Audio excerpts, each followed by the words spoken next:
Je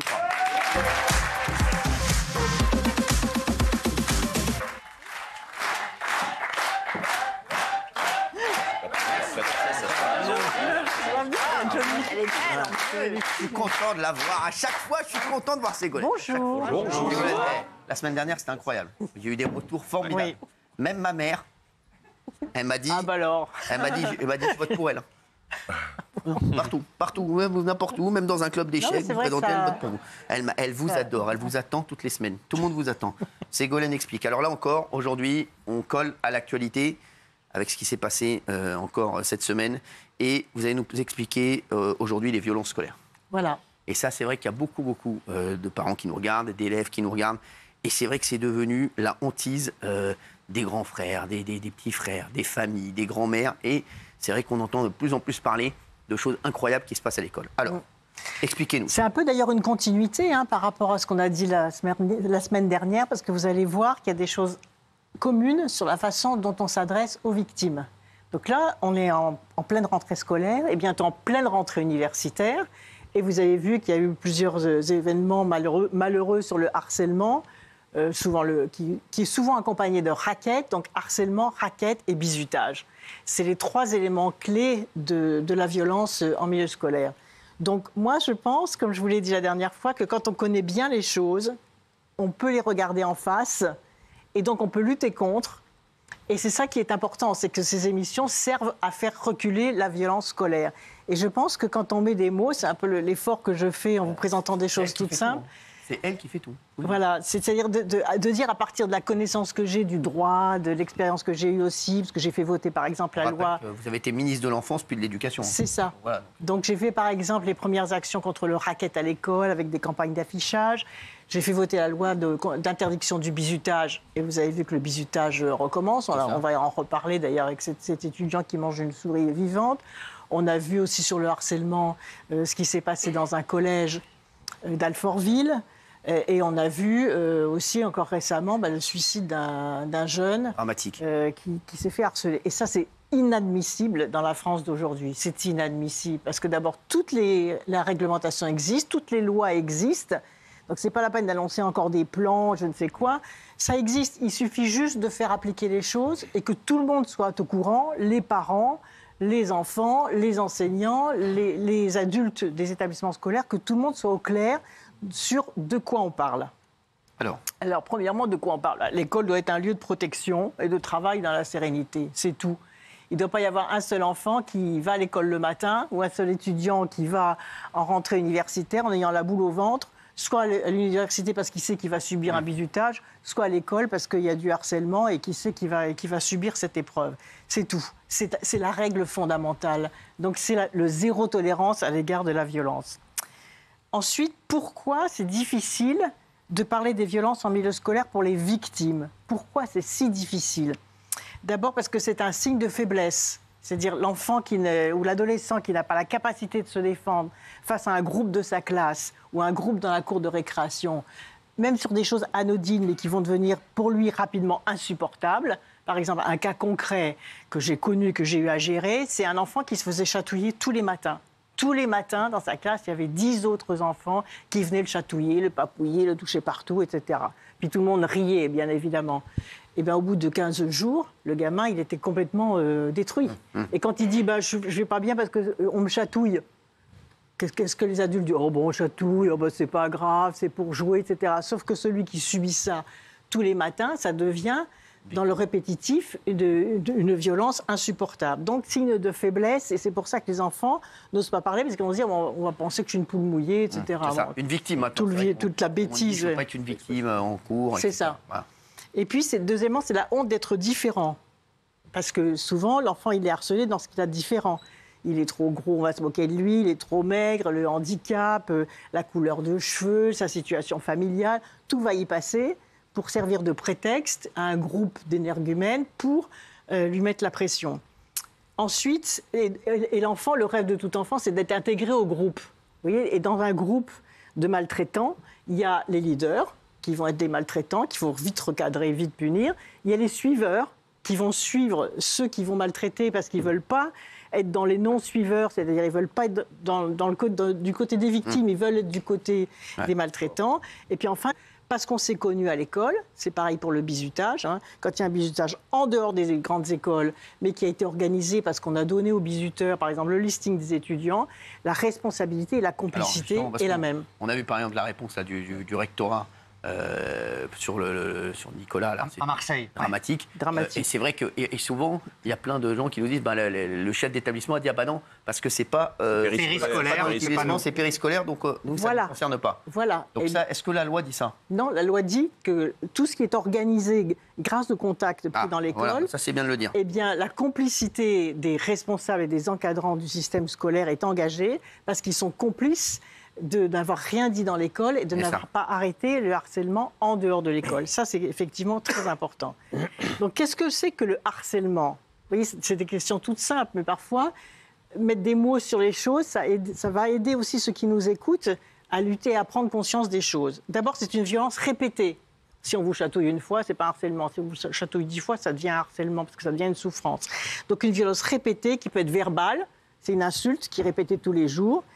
Physique, donc un contact physique, sexuel, parce qu'on vous touche tous les jours, ni vu ni connu. Vous voyez, on passe dans le couloir et hop, on vous fait un geste. Ah ben non, j'ai rien fait. Donc c'est très difficile à coincer, ceux qui font ça. Et puis éventuellement avec raquette. Deuxièmement, envers un élève qui n'arrive pas à se défendre, il faut savoir que les groupes de harceleurs repèrent très vite les autres, ceux qui sont en situation de fragilité, vous voyez, en situation de souffrance, où ça se passe mal dans leur famille, donc ils sont mal à l'aise, ou ils sont en situation d'échec scolaire. Donc ils vont très vite repérer leur proie. Ça, c'est très important. Ensuite, les enfants et les adolescents sont vulnérables par leur allure physique, je l'ai dit tout à l'heure, le handicap, la situation familiale, etc. Et au total, on estime qu'entre 10 et 20% des élèves sont concernés. Donc c'est beaucoup, presque 1 sur 5, c'est beaucoup. Énorme. Et du côté des harceleurs aussi, il y a des très jeunes enfants qui peuvent aussi être victimes. C'est-à-dire, vous avez des enfants qui deviennent harceleurs parce qu'ils ont été harcelés ou parce que dans leur famille, ils subissent des violences.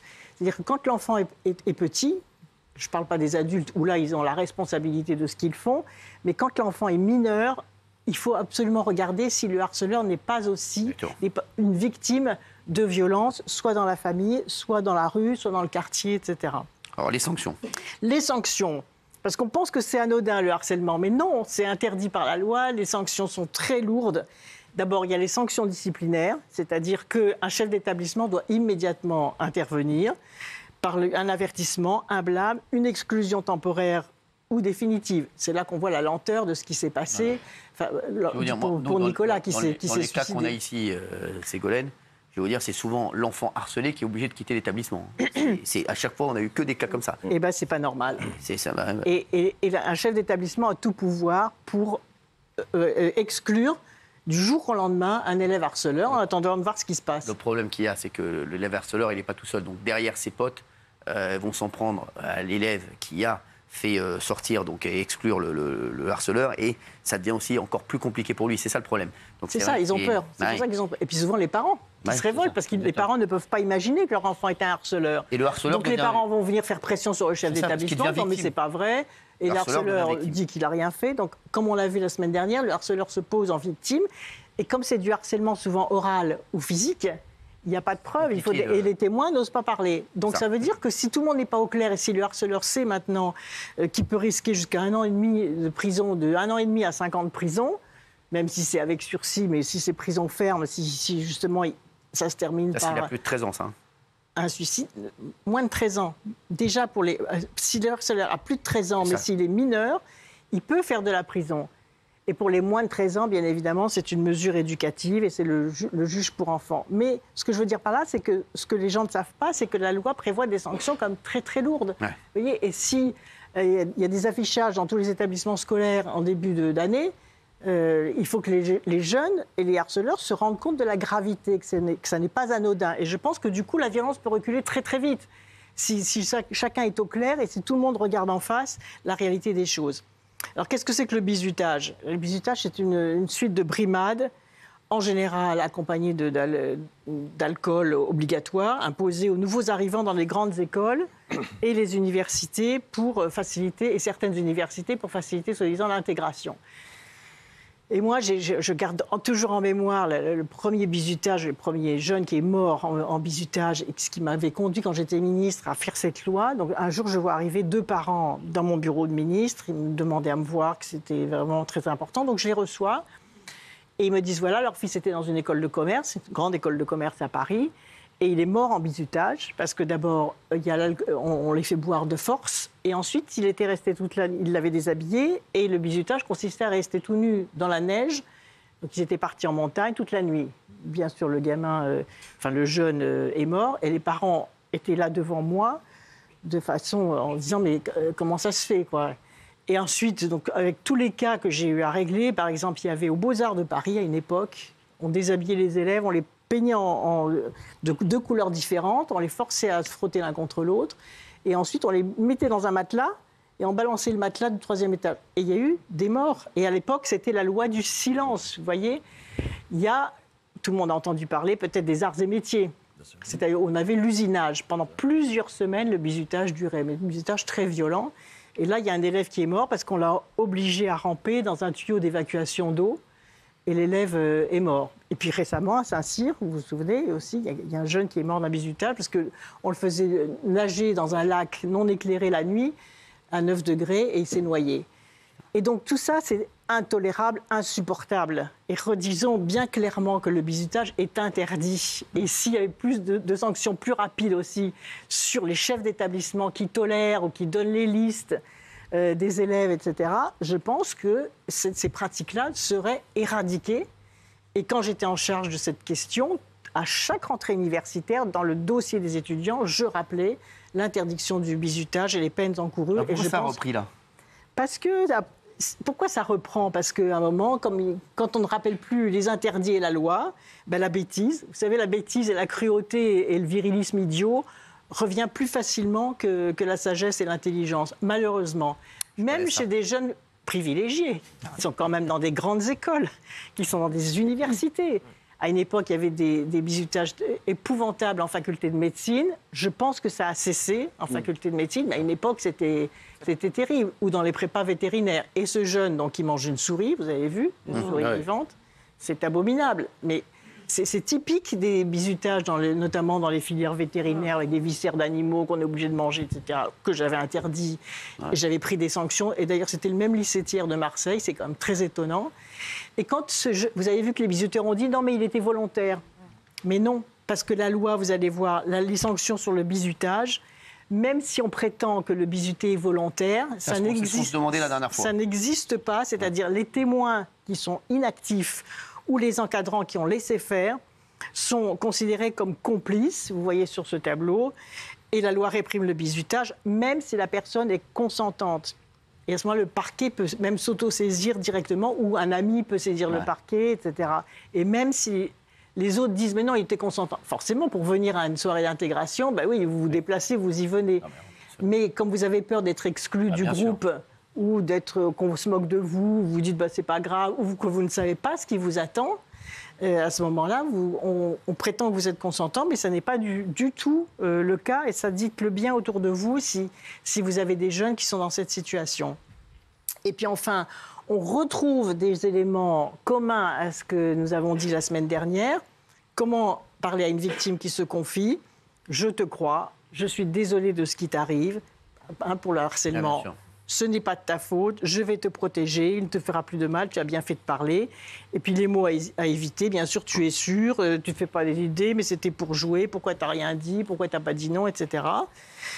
Et puis on l'a dit, vous l'avez dit Cyril tout à l'heure, comment se protègent les auteurs de harcèlement, de raquettes et de bizutage ? Ils disent non, c'était pour jouer, non, on ne savait pas que ça lui faisait quelque chose, non, il n'a rien dit, ou pour le bizutage, non, ça c'est toujours fait, non, c'est facultatif. Et ce qu'il faut bien comprendre aussi pour la répétition des choses, c'est que souvent, ceux qui ont subi les bizutages les plus violents vont devenir des bizuteurs violents. Pourquoi un bizuté violent devient un bizuteur violent ? On pourrait dire, non, ce que j'ai subi, je ne vais pas le faire subir aux autres. C'est pour se convaincre que ce n'était pas grave. Normal. Et d'une certaine façon, c'est pour se reconstruire. Il dit, si moi je suis capable de faire subir ça à quelqu'un d'autre, ça prouve que ce que j'ai vécu n'était pas si grave que ça.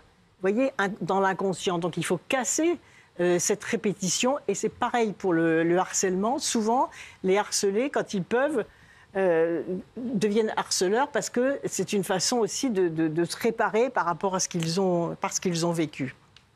Voilà. Puis comment l'institution se protège, bon, on l'a vu dans le cas récent, là, non, il a des problèmes par ailleurs, non, mais il est fragile, non, mais les élèves qu'il dénonce, en fait, c'est des bons élèves, lui, c'est un mauvais élève, c'est parce qu'il est jaloux des bons élèves, etc.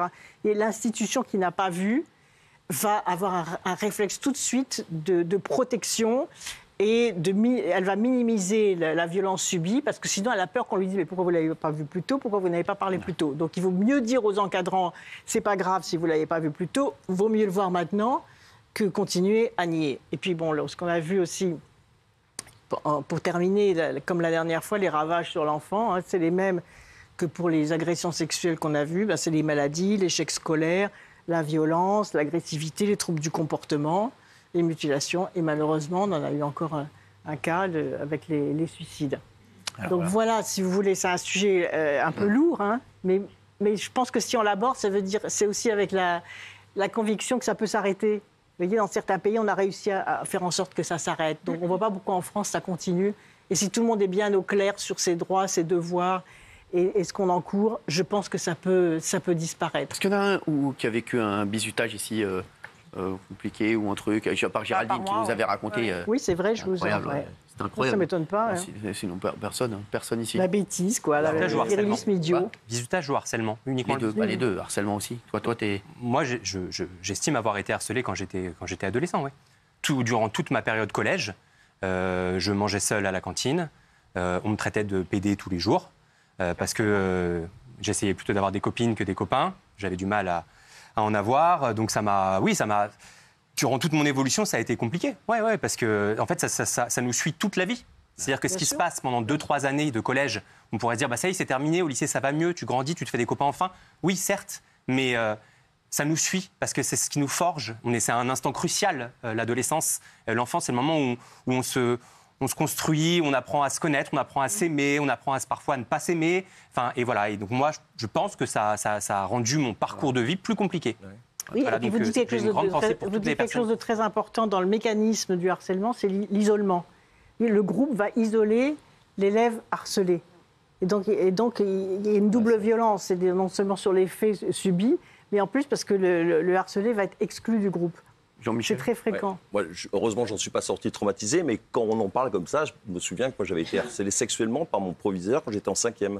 Et je me souviens, parce que j'ai des flashs comme ça, il faisait toujours venir dans son bureau en me demandant, mais montre ta cicatrice d'appendicite. Il voulait toujours que je baisse mon pantalon, etc. Je refusais, etc. Et à tel point qu'à la fin, il m'a fait redoubler pour que je reste sous sa coupe. Donc j'ai redoublé ma 5e, il a dit, mes parents, Jean-Michel n'est pas assez mûr pour passer en 4e, il est encore trop bébé dans son âme. Et du coup, j'ai redoublé ma 5e à cause de harcèlement. C'est fou, ça. Incroyable. Il existe encore Non, j'en ai pas été traumatisé, mais c'est vrai que quand j'y pense, ça me revient quand même. Bien sûr. Mais vous voyez, c'est bien d'en parler, comme vous le faites. Et d'oser en parler en public, vous allez voir, ça va vous libérer. Parce que sinon, ça expulse des souffrances intérieures. Et le seul fait d'en parler, c'est un début de guérison. Bien sûr. Pas de question, si vous avez des... Non, moi, c'est pas une question, c'est juste un contre-pied, justement, parce que vous demandez qui a été harcelé. Moi, je pense que quand j'étais plus jeune, CM2, 5e, 6e, je pense que je faisais partie des harceleurs. C'est un contre-pied, en fait. Moi, je n'ai pas été harcelé. Moi, je pense que, sous l'excuse de la vanne, quand on est 5-6 potes, on va vanner le mec qui est différent. Et on le charge. À la récré, on le charge, on le vanne, on le met de côté. En cours, on lui fait des coups de crasse, des coups de... C'était pas le mot, c'est plus grossier. Toute la journée. Et on s'en rend pas compte, parce que c'est sous le charriage. Et je pense qu'il y a plein d'enfants de 10 ans, 12 ans, pour faire rire le copain, on va faire une surenchère de vannes sur le même mec toute la journée, toute l'année. Et ça, il faut dire aux mômes, il faut pas le faire, en fait. Ne le faites pas, parce que sur une vanne, vous allez briser un gars, en fait. Et aujourd'hui, eux disent qu'ils ont été harcelés. Moi, je pense pas que j'ai été harcelé, mais avec le recul, je pense qu'on était 5-6 potes, 10 potes, au collège, au lycée, parce que j'ai pas été beaucoup plus loin. Je pense qu'on a harcelé, nous. Je pense qu'avec le recul, je pense que j'ai dû harceler des gars, moi. C'est bien, cette prise de conscience. Et il faut dire aux jeunes, ne faites pas, parce que pour une vanne, on fait des dégâts derrière. Ça fait beaucoup de dégâts derrière. Mais d'ailleurs, ça serait intéressant qu'il y ait des témoignages, vous voyez, dans les classes de collège, primaire, des gens qui viennent parler, expliquer ce qui se passe pour que les enfants réalisent. Juste pour faire rire, en fait. Merci, c'est pas drôle. Merci Ségolène, merci d'avoir été avec nous. Allez, rentrez bien.